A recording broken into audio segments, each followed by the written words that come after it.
नमस्कार दोस्तों, हमारे YouTube प्लेटफॉर्म पर आपका हार्दिक स्वागत है। आज हम एक फिर नए टॉपिक को लेकर के आए हैं अपने YouTube प्लेटफॉर्म पे। जैसे आप लोगों को आज समझाएंगे मैथ का एक टॉपिक है परसेंटेज। ठीक है, आप लोगों ने बहुत बार इसका नाम सुना होगा। प्रतिशत हिंदी में बोलते हैं, इंग्लिश में इसको परसेंट बोलते हैं, परसेंटेज बोलते हैं। ठीक है, जो कि सारे कंपटीशन के एग्जाम में बहुत ही महत्वपूर्ण होता है। वैसे हमारे दैनिक जीवन में भी बहुत इंपॉर्टेंस रखता है। परसेंटेज बहुत महत्वपूर्ण होता है। जैसे एग्जाम देते हैं तो मार्क्स निकालने के लिए परसेंटेज निकालना आना चाहिए। कितना परसेंट आपका मार्क्स आ गया, मार्क्स आ जाता है, लेकिन आजकल के बच्चों को भी पता भी नहीं होता है कितना परसेंट है। चलिए, घबराने की बात नहीं है। आज जो हमें वीडियो लेकर के आए हैं, इसमें परसेंटेज का अलग अलग, जैसे बेसिक भी सीखेंगे, इसको मीडियम भी सीखेंगे, एडवांस भी सीखेंगे और अलग अलग मेथड से ट्रिकली तरीके से इसको सीखेंगे ताकि कभी फ्यूचर में दिक्कत ना हो और कॉन्सेप्ट क्लियर हो जाए। ठीक है, यानी कि परसेंटेज जो है बिल्कुल हल्का है, बिल्कुल कॉन्सेप्ट वाइज क्वेश्चन है। एक बार कॉन्सेप्ट आपको समझ में आ गया, कभी किसी तरह का आपका परसेंटेज समझने में कोई दिक्कत नहीं होगी। चलिए, सबसे पहले परसेंटेज को का मतलब समझ लेते हैं हम। PERCENT, percent. परसेंट का मतलब होता है परसेंट। ये जो है दो शब्दों को मिलकर के बना है। पहला जो है हमारा PER और दूसरा जो है हमारा CENT। CENT की बात करें तो हमारा सेंचुरी से बना है। CENT सेंचुरी से बना है। पर का मतलब होता है प्रति और सेंचुरी का मतलब होता है 100। ठीक है, प्रति 100। मैथ में सुनते होंगे आप सेंचुरी मार दिया, 100 रन पूरे हुए तो सेंचुरी मार दिया, यानी सेंचुरी का 100, प्रति 100। ठीक है, अब देखिए 20%। जैसे आप एग्जाम देते हो, आपके एग्जाम में 20% का मार्क्स आया, यानी कि 100 में आपको 20 नंबर आया।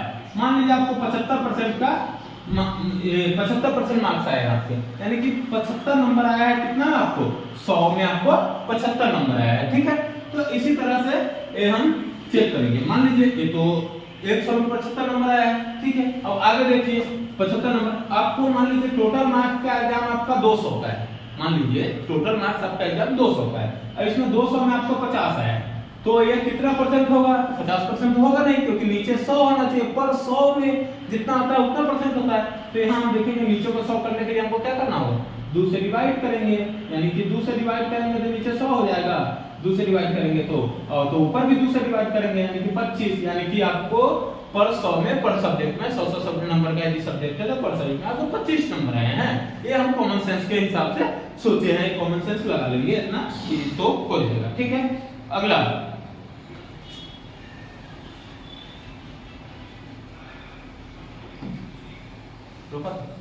लिखे कहाँ है?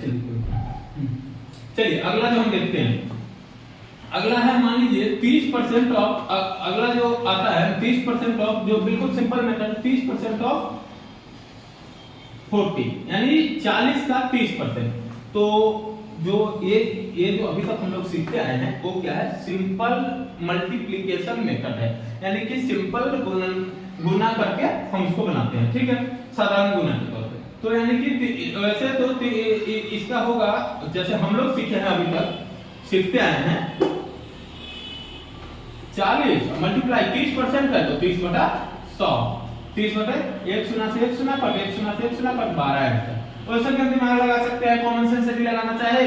एग्जाम में टाइम कम होता है, कॉमन सेंस लगाने के लिए 30 और 40 है, इसमें भी 1 शून्य है, इसमें भी 1 शून्य है। नीचे 100 होगा तो 100 में भी 2 शून्य होते हैं, शून्य से शून्य कट जाएगा। वैसे भी इसको दोनों को मल्टीप्लाई कर देंगे, ये दोनों को मल्टीप्लाई करेंगे तो 12 हमारा ऐसे भी आंसर हो जाएगा। ठीक है, ऐसे 12 हमारा आंसर हो जाएगा। ठीक है, अगला देखते हैं। मान लीजिए अब इस टाइप का है, इसी तरह अब 20% ऑफ 42 42, 20% ऑफ 42, ये निकालना पड़ेगा। 20% ऑफ 42 ये निकालना मान लीजिए हमें पड़ सकता है तो 20, इसको भी हम ऐसे मल्टीप्लाई कर देंगे तो मान लीजिए इसमें तो एक ही जीरो है, इसको हम मल्टीप्लाई करेंगे तो क्या होगा? 42 84, लेकिन एक जीरो है, एक जीरो नहीं है। 100 में तो 2 जीरो होता है, यानी कि 1.4 इसका आंसर होगा। ठीक है, 1.4 आंसर होगा। यानी कि अगर 15% ऑफ 30, 30 का 15% हमें निकालना है तो इसमें भी हम मल्टीप्लाई कर लेंगे। 15 45। अब हम सोचेंगे कि 45 का आंसर हो गया, 45 आंसर नहीं होगा, क्योंकि एक जीरो है तो 4.5 इसका आंसर होगा। ठीक है, चलिए अब यहाँ तक हम समझ गए हैं। अब हम 4 एग्जाम्पल लेकर के आए हैं, यहाँ तक हम समझ गए। 4 एग्जाम्पल लेकर के आए हैं कि इसमें, ताकि हमें कॉन्सेप्ट पूरा क्लियर हो जाए। अब हम देखिए पहला एग्जाम्पल, 40% ऑफ 80। इसमें तो 2 जीरो है, 8 चौक 32, ये हमारा आंसर है सबका। ऐसे हम मल्टीप्लिकेशन फार्मूला से भी करेंगे तो 2 जीरो से 2 जीरो कट जाएगा, 8 चौक 32 हमारा हो जाएगा। 15% ऑफ 80, 15 थे 120, 120 हो गया। इसमें देखिए एक जीरो कट चुका है, लेकिन एक जीरो नहीं है, यानी कि यहाँ एक पॉइंट पड़ जाएगा, पॉइंट के बाद जीरो की कोई वैल्यू नहीं है, यानी कि 12 हो गया। 20% ऑफ 90, 9 गुना 18 आंसर। 14% ऑफ 60, 14 छक 84, 84, एक जीरो है, एक जीरो इधर नहीं है, इसलिए पॉइंट हो जाएगा 8.4, ये हमारा आंसर हो गया। चलिए सिंपल मेथड तो हम समझ गए हैं। अब देखिए इसमें 65% ऑफ 80, 65% सिंपल जो हमारा पहला मेथड था क्या है, सिंपल मल्टीप्लिकेशन मेथड। उससे हम समझ गए हैं, मल्टीप्लाई करते हैं, पॉइंट डालते हैं, वो हमारा आंसर आ जाता है, 2 सेकंड का समय नहीं लगता है। अब 65% ऑफ 80, तो आप लोग सोचेंगे 65 में हमें 80 से 8 से मल्टीप्लाई करना होगा, ये तो बड़ा लॉन्ग टर्म हो जाएगा। तो इसके लिए दूसरा मेथड है, तो इसके लिए जो मेथड है वो हम अगली वीडियो में आप लोगों को बताएंगे, ताकि उम्मीद है आप लोग इंतजार करेंगे, अगली वीडियो जल्द ही डलेगा और हमारे चैनल पे, और आपको नोटिफिकेशन आ जाएगा। सब्सक्राइब करके बेल आइकन दबाइए। इसके लिए इसको हम मल्टीप्लिकेशन मेथड से करेंगे तो 65, जैसे मल्टीप्लिकेशन मेथड से करेंगे तो इसका आंसर तो वैसे आ जाएगा 80 × 65/100। तो ऐसे इसको करने में हमें टाइम लगेगा। 65/100 है तो एक पॉइंट से एक पॉइंट काट लिए, फिर थोड़ा लंबा हो जाएगा और कुछ नहीं होगा, लंबा हो जाएगा।